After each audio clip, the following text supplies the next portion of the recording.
Colorado Springs voters, vote no on Carman Line. Vote no on Carman Line! Starting May 23rd, you'll receive a ballot by mail for the Carman Line special election. It features a single question, whether or not to approve the Carman Line Flagpole annexation. Bubble in that against option, seal that ballot, and put it in a ballot box by June 17th. So why vote no?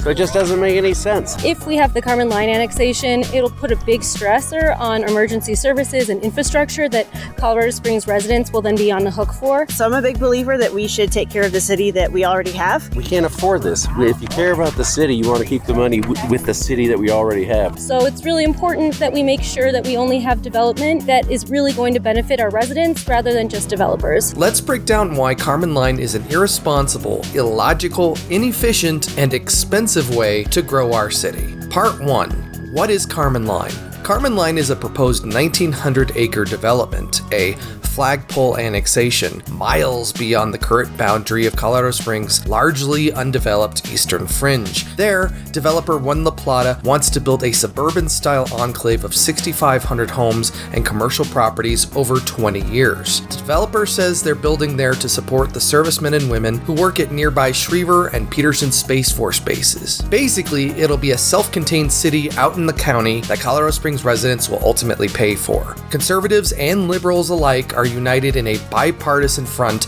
against this development. Not only is Carman Line a bad way to grow the city, it's an inefficient way to use our precious water resources that are already hard to acquire. It also stretches our police, fire, and other municipal services thin when the city already has plenty of neglected neighborhoods and infrastructure that could be upgraded and upzoned to serve the same function. And here we are talking about adding even more low-density suburban sprawl to our city. It's failed us time and time again, and we want to stop it from happening more. I'm here because I care about making sure that we have infill and affordable housing in Colorado Springs. So if the city is spending money building new infrastructure and adding new services to a space that isn't even part of the city yet and hasn't even been built, they have to take that out of the budget somewhere. They either have to raise your taxes to pay for it, or they have to divert money that would go to your own neighborhood and your own community in order to pay for that. And on top of that, if you're tired of the traffic problem, high-speed traffic, congestion, not having enough transportation choices in your city, this just worsens it. To understand why this flagpole annexation doesn't make sense, we have to explore Part 2.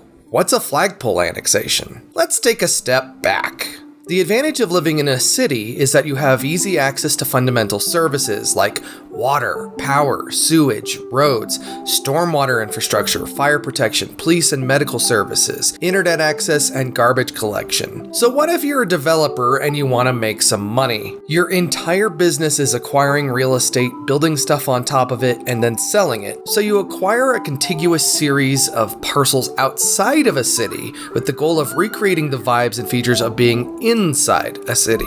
These tiny developments still need all the same fundamental services that a city already provides. A developer can still pave their own roads, dig its own trenches and culverts to divert stormwater, and solicit garbage carriers to haul away their new residents' trash. But there are some things that you can't acquire on your own or acquire enough of, like water in a parched region. The first option is probably to ask the county, but the more ambitious your plans are, the less likely you're going to get support. So what happens if they can't help?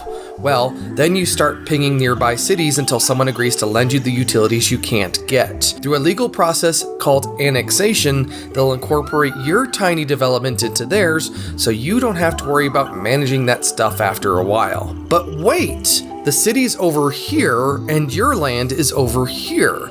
You can't annex that. There's a gap.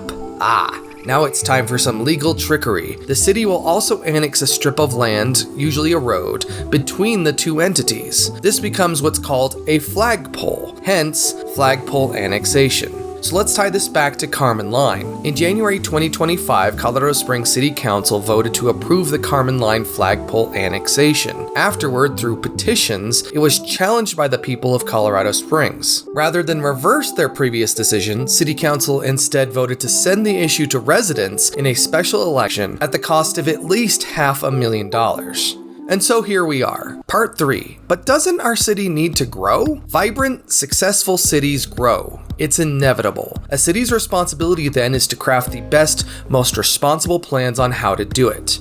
But when a developer shows up with a singular, easy-to-digest vision with already purchased land to address urgent city needs, it becomes a much easier sell to city leaders. Even though the developer will foot a chunk of the bill to create Carman Line up front, Colorado Springs residents will ultimately pay for this annexation, and not just financially. Let me explain. Looking at a map, the tiny Carman Line annexation looks like a weird appendage to our city. But from this distance, it can be difficult to grasp how big and distant it is, because Colorado Springs is so sprawled out. Understanding the absurdity of Carman Line is important, because we've already spent 150 years building out infrastructure within the city, and building beyond the city costs dramatically more than building inside it. This is partially why cities build upward and upzone existing land to increase density. Density produces the best return on municipal investment while also increasing the tax base to cover the costs. It's just smart. So how do you get voters to understand the scale of this annexation? Well, let's take a look at Carman Line's Flagpole along Bradley Road, a 3.35-mile stretch from the current city boundary to the beginning of Carman Line.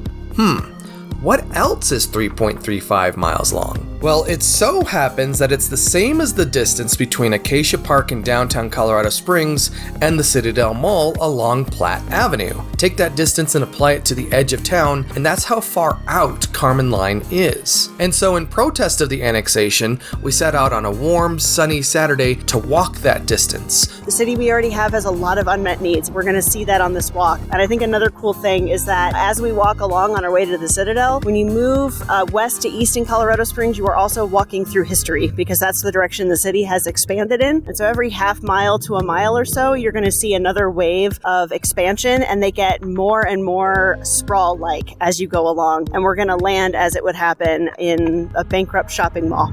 When the city was founded over 150 years ago, cars weren't a thing. City planning revolved largely around walking. You walked to many of the places you needed to go, so those places were built closer together. Parking lots didn't exist yet. The beginning of our walk reflected this, with quaint homes nestled next to each other. Old trees provided shade over maintained sidewalks and bike paths. After World War II, many American cities embraced a new kind of urban planning that revolved around the automobile instead of people. Rather than developing neighborhoods where the places you needed to go were a short walk from your front door, you'd own a car, hop in that car, and then drive to your destination instead. This was designed to promote a kind of freedom where you could order dinner from your automobile in the same breath that you could then road trip out of state.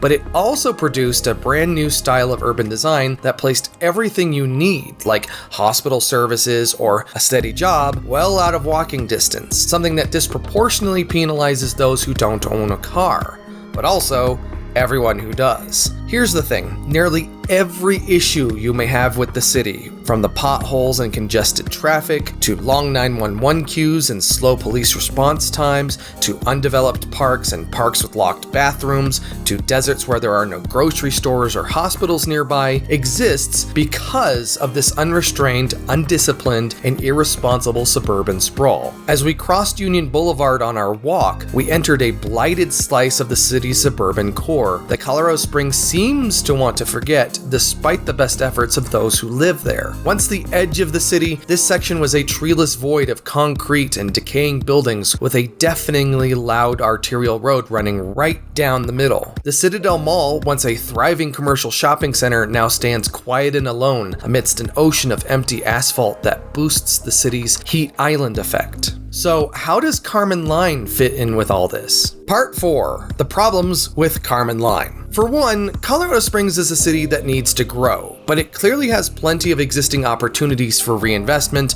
infill, and renewal. Improving and densifying sections of our city like those along Platte Avenue and many more will improve the lives of people who already live there and make stronger cases for inner-city connectivity like bike networks and expanded public transit. For 2, we've been stuck in paved to Kansas with suburban sprawl mode for most of a century. The quieter, walkable intimacy and efficiency of Old Colorado City and downtown Colorado Springs seems to escape today's planners and policies, while the sprawl beyond them seems to go largely ignored after it was built. Take all the costs and penalties of our wasteful suburban sprawl and now project them miles beyond the city's eastern edge. Take our city's current need for water, an increasingly difficult resource to acquire, and remember that Carman Line will be an incredibly thirsty development as a flagpole annexation. For 3, car dependency. Pedestrian and bicyclist deaths are on the rise in Colorado Springs as cars get larger and move faster, and existing roads buckle under the literal weight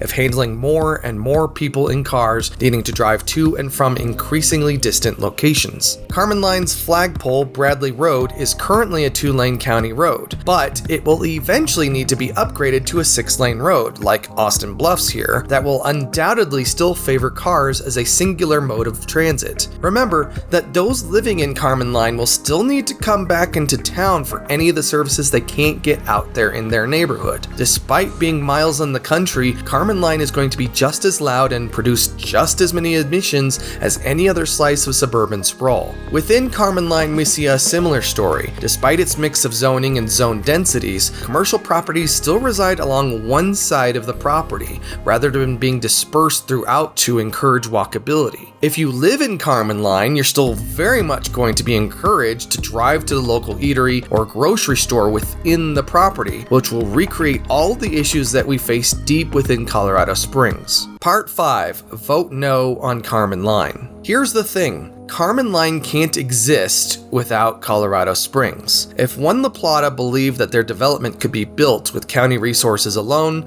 that would be one thing. If the military truly felt that the servicemen and women who worked there and at Peterson Space Force Base needed Carman Line to live in and shop at, and were willing to support it with their vast pool of federal resources, that would be another thing. But neither of these things are happening. One La Plata is asking Colorado Springs to foot the bill for their profits. Most importantly, they need our water, which is becoming an increasingly precious and overly taxed resource. Colorado Springs needs to grow, but how do we do it? The city is currently ironing out Annex COS, its long-term master plan on how it'll approve or disapprove annexations like Carman Line in the future. But in a city that's nearly 200 square miles in size, that has issues with not having adequate public transit, that has issues with urban blight, that neglects so many of its existing residents and neighborhoods, it's clear that we need to set a precedent that we are not here to bail out developers' expensive schemes. Vote no/against on Carman Line starting May 23rd, and make sure to get your ballot in by June 17th. You should vote, and definitely vote no against this annexation.